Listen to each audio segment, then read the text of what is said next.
Thanks, Ariel. It's Pleasure. very swiftly and seamlessly onto the other end. So we've talked about postgrads readying for investment. The Mad Science Group, which you founded, is really equipping a whole new generation with science skills. Could you tell us a little bit about that and why that is important in today's context? Well, Mad Science it started off in very humble beginnings and never imagined we'd become like this.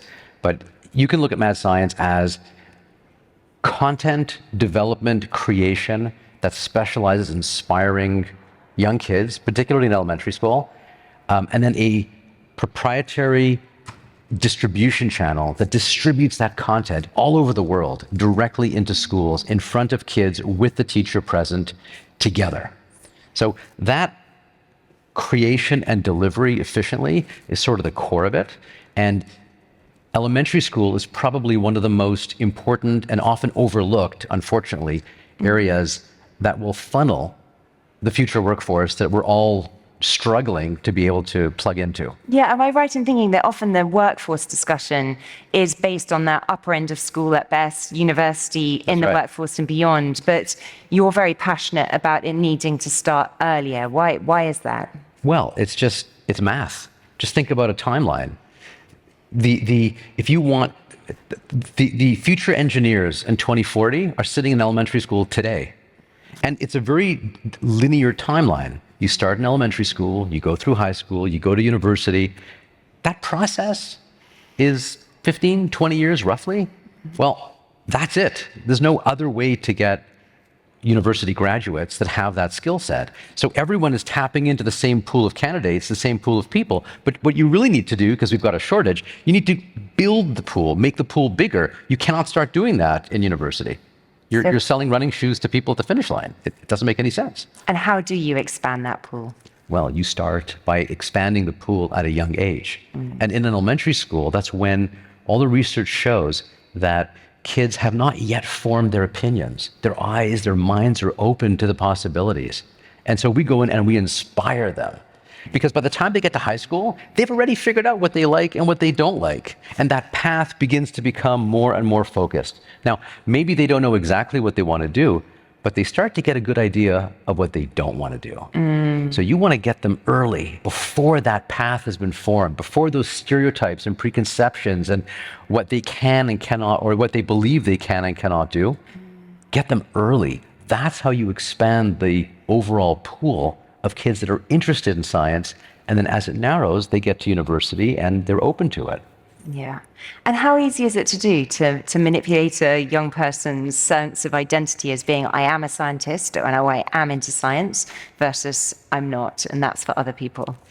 Well, we don't manipulate identities. But what we do, we inspire.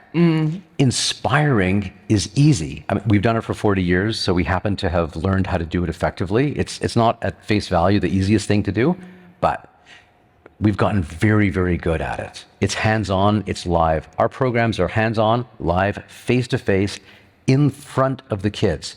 So we don't tell them science is cool.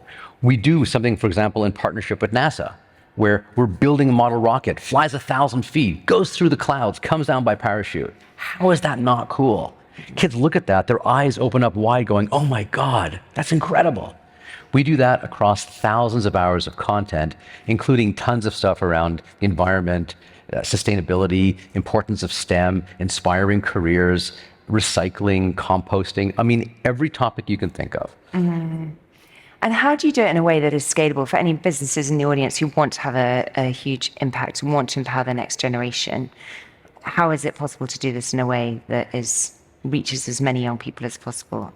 Well, you need the infrastructure. We spent 40 years building the infrastructure. So we have people physically in 25 countries, our teams that go into the classroom and have over many years built relationships in schools.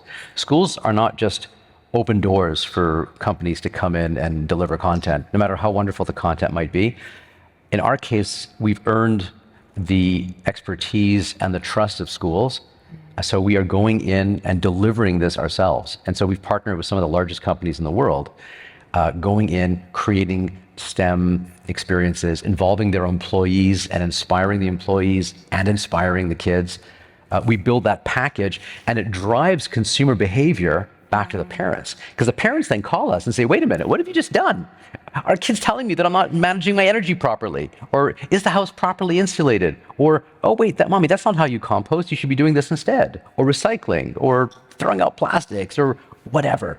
All of those things, we inspire them by doing and experiencing, and that leads them on a path that drives consumer change at home, but also drives their interest and their openness to inspiring and pursuing careers in the future. Please add some questions. We don't have very long left, and I would love to, again, hear from you in the audience. So use the QR code to submit some questions. I guess my last question to you, Ariel, is it seems like a no-brainer to me. It's fun. It gets kids involved in science. These are the foundations for responsible citizens as well as for the future architects of the solutions to the global problems. Why is it not happening more? What are the barriers and how do we overcome them? Well, getting into the schools is not easy.